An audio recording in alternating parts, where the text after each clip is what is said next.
pendaraban vektor dengan skala. Pendaraban vektor dengan skala. Katakan kita ada satu vektor A. Okey, vektor A ni panjang dia 5 unit. 1, 2, 3, 4, 5. Arah dia ke sebelah timur. Maka cikgu tulis magnitude vektor A ialah 5 unit. Okey, vektor AB pula. Okey, kalau vektor AB, kalau kita bandingkan dengan vektor A, so vektor AB ini adalah 2 kali panjang vektor A, 2 kali, 1 kali, 2 kali, dan arah mereka adalah sama. Maka apa yang cikgu boleh tulis? Cikgu tulis vektor AB ini sama dengan 2A. Okey, positif. Apakah magnitude AB? Okey, magnitude AB ini ialah 2 darab magnitude vektor A. So 2 darab 5 kita dapat 10 unit. Okey, ini ialah magnitude vektor A. Okey, bagaimana dengan CD pula? Okey, CD ini ialah 1 kali, 2 kali, 3 kali ganda. Okey, 3 kali panjang vektor A. So, 3 kali panjang vektor A. So, apa yang cikgu boleh tulis ialah CD ialah 3A. So, CD ialah 3A. Arah mereka sama. Magnitude CD. Okey, magnitude CD ini ialah 3 darab panjang vektor A. Okey, vektor A ni panjang dia, magnitude dia ialah 5. So, maka cikgu dapati vektor CD ialah 15 unit. Okey, contoh B. Vektor B, arah dia ke sini, panjang dia ialah, magnitude dia ialah 8 unit. Apakah vektor FE? Apakah vektor FE? Okey, FE ini arah dia berlawanan dengan vektor B. Dan kita dapati panjang EF ini adalah 2 kali ganda panjang vektor B. Okey, so apa yang cikgu tulis? FE. Okey, FE, FE, bukan EF, FE, sebab dari sini pergi sana, arrow dia, kita ikut arrow dia. So, FE ini sama dengan 2B. Mengapa tambah negatif? Sebab B dengan FE ini berlawanan arah. So, apakah magnitude FE? Magnitude FE ialah, magnitude FE, panjang FE ialah 2 darab magnitude B. So, magnitude B ini ialah 8, maka FE ini adalah 16 unit. Okey, bagaimana dengan HG? HG, okey, vektor HG. So, vektor HG ini adalah separuh daripada magnitude vektor B, separuh daripada vektor B. So, apa yang cikgu tulis? 1/2 negatif B. Mengapa cikgu tulis negatif? Negatif sebab arah mereka berlawanan. Okey, so HG ini cikgu boleh tulis sebagai negatif 1/2B. Negatif ini maksud dia berlawanan arah. So, apakah magnitude vektor HG? Magnitude vektor HG ini adalah 1/2 darab magnitude B. Okey, so magnitude B ini ialah 8, 1/2 darab 8, kita dapati panjang dia ialah 4 unit. So, dalam kes pengiraan ini, negatif ini kita tidak masukkan dalam pengiraan magnitude sebab negatif itu mewakili arah yang berlawanan. Okey, so dalam konsep ini, pendaraban vektor dengan skala, kita ada 3 konsep di sini. Okey, pendaraban K dengan vektor A menghasilkan KA. Okey, K ini ialah pemala. Contohnya ini, negatif 2B. So, ini negatif 2B, ini ialah K. Ini ialah satu pemala. Okey, negatif 1/2B ini ialah satu pemala. 2 ini ialah satu pemala. 3 ini ialah satu pemala. So, 2, 3, 1, negatif 2, negatif 2, negatif 1/2 ini sebenarnya mewakili berapa kali ganda panjang vektor itu. So, formula yang pertama. Modulus KA, magnitude KA sama dengan kita boleh keluarkan K dan darab dengan magnitude A. So, B, arah KA sama dengan A jika K greater than 0. Okey, iaitu kes atas, di mana pemala ini adalah positif. Bermaksud vektor AB ini sama arah dengan vektor A. Vektor CD ini sama arah dengan vektor A. Kalau K ini bernilai negatif, kalau K less than 0, apa maksud dia? Maksud dia yang FE ini berlawanan arah dengan vektor B. HG berlawanan arah dengan vektor B. So, kita lihat apa nilai K tersebut. K dia positif atau K dia negatif. Okay, next.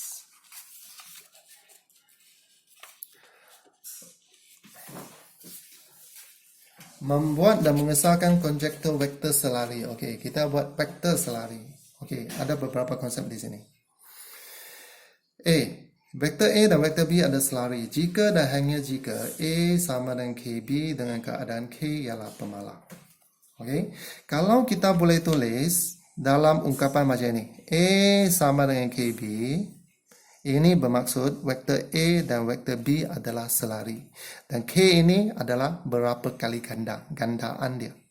Okey. So contoh yang cikgu boleh beritahu ialah A, B. A dan B ini adalah selari walaupun panjang mereka tidak sama, arah dia sama, maka K dia positif. Kalau case macam ini, A dengan B masih selari walaupun A dan B berlawanan arah, okey, mereka tetap selari. Okey, dalam case ini K dia negatif. Dalam case ini K dia akan greater than 0. Dalam case ini K dia akan less than 0. Okey, kalau kita boleh tuliskan A dan B dalam ungkapan macam ini bermaksud A, vektor A dan vektor B adalah selari. Nanti cikgu akan bagi contoh. Okey, konsep yang kedua. Jika PQ sama dengan HQR. Okey. Dan titik Q merupakan titik sepunya, maka PQR adalah segaris. Okey, segaris. Apa itu segaris? Maksud dia berada pada garisan yang sama. Okey, daripada ungkapan ini. Ungkapan ini adalah sama dengan ungkapan di atas, betul tak? So, kalau kita boleh tulis dalam bentuk macam ini, maksud dia A selari dengan B. Vektor A selari dengan B. Dalam case ini sama juga. Vektor PQ selari dengan QR. Kalau kita boleh tulis dalam bentuk ini. PQ selari dengan QR. Dan kita dapati ada titik sepunya. Ini titik sepunya. Ini Q, ini Q. Okey? Maka PQR segaris. Okey? PQR segaris.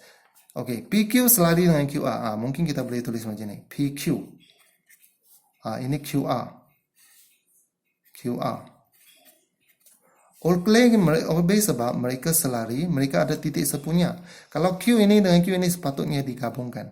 That's why PQR adalah segaris. Okey, konsep yang ketiga. Jika vektor A dan B tidak selari dan bukan vektor sifar, dan HA sama dengan KB, maka H sama dengan kosong dan K sama dengan kosong. So, dalam case ini, kalau kita ada dua vektor yang tidak selari, mungkinkah mereka sama? Mereka tidak mungkin sama. Kalau kamu ada satu vektor A, satu vektor B yang tidak sama arah, mereka tidak mungkin sama. Mungkinkah mereka sama? Mereka tidak mungkin sama. Okey, kecuali satu case. Kecuali H ini kosong, K ini kosong. Kalau kosong darab Q, kalau kosong darab B, apa kita dapat? Kita dapat vektor kosong sama dengan vektor kosong. Hanya case ini sahaja yang akan menjadikan mereka sama. That's why H sama dengan kosong dan K sama dengan kosong. Jika A, vektor A dan vektor B tidak selari dan bukan sifar. Okey, mari kita buat beberapa contoh. Okey, berdasarkan tiga konsep di sini. A, B, C. Okey, contoh yang pertama.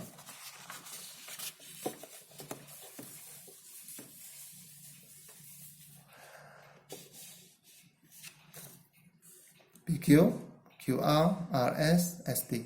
Pasangan vektor mana yang selari? Okey, apa kita buat? Kita buat ini. Kita mula dengan ini. RS sama negatif 2A. RS sama negatif 2A. Apa itu A? A ganti dengan PQ. Q ganti A ni dengan PQ. Okey. Kalau kita boleh tuliskan dalam bentuk ungkapan ini, okey. Apa maksud dia? Maksud dia, RS ialah selari dengan PQ. Kalau kita boleh tulis dalam bentuk macam ini. So, kalau cikgu secara gambar raja, inilah case dia. Negatif maksud dia, berlawanan arah. Dua ini bermaksudnya berapa kali ganda perbandingan panjangnya.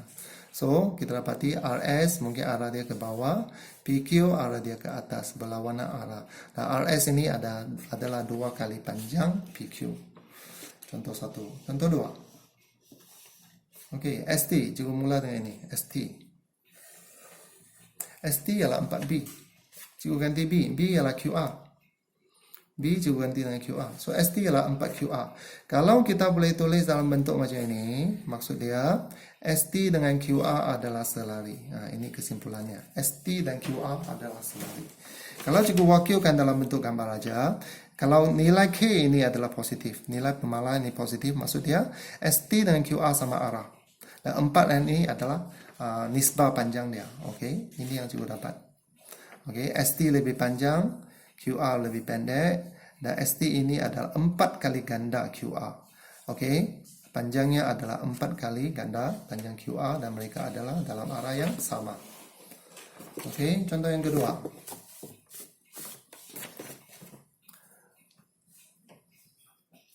PQ ialah U, QR. Okey, tunjukkan bahawa PQR adalah segaris. Okey, untuk menunjukkan mereka adalah segaris, first kita buat macam ni. QR ialah 5U.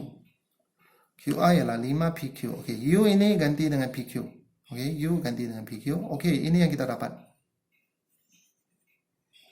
Ini ialah langkah pertama untuk menunjukkan bahawa mereka segaris.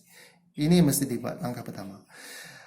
Kalau kita boleh tulis dalam bentuk macam ini, maksud dia QR adalah selari dengan PQ. Ini kesimpulan yang kita dapat. Okay, first. Okay, second. Apa yang kita mau cari ialah ada tak titik sepunya?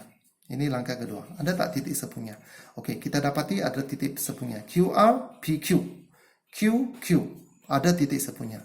Kalau mereka ada titik sepunya, maksud dia PQR adalah segaris. Okey, untuk menunjukkan bahawa mereka segaris, mesti buat 2 langkah. Langkah 1, mesti tukar bentuk macam ini, supaya untuk menentukan sama ada mereka selari. Langkah 2, mesti cari titik sepunya. Okey, soalan yang ketiga. Ini adalah konsep C tadi, dalam keselarian vektor.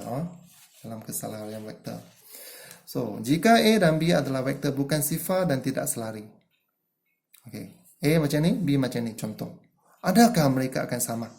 Adakah mereka akan sama? Okey.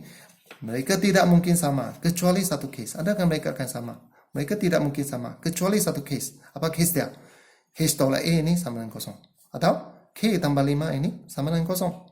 Okey, maka H tolak 1 sama dengan kosong, K tambah 5 sama dengan kosong. H ialah 1, K ialah negatif 5. Okey. So ini adalah 3 konsep dan 3 contoh yang cikgu sudah tunjukkan. Okey, untuk menjelaskan kes keselarian vektor. Okey, keselarian vektor. Konsep pertama, keselarian vektor. Mesti tukar dalam bentuk ini. Itu ialah konsep A untuk menunjukkan vektor A selari dengan vektor B. Okey, B. Untuk menunjukkan mereka segaris, mesti tunjuk dalam vektor bentuk macam ini, dan second mesti mencari titik sepunya. Okey. Konsep C, jika A dan B vektor tidak selari dan bukan sifar, maka adakah mereka akan sama? Mereka akan sama dalam satu case sahaja, iaitu H kosong dan K sama dengan kosong.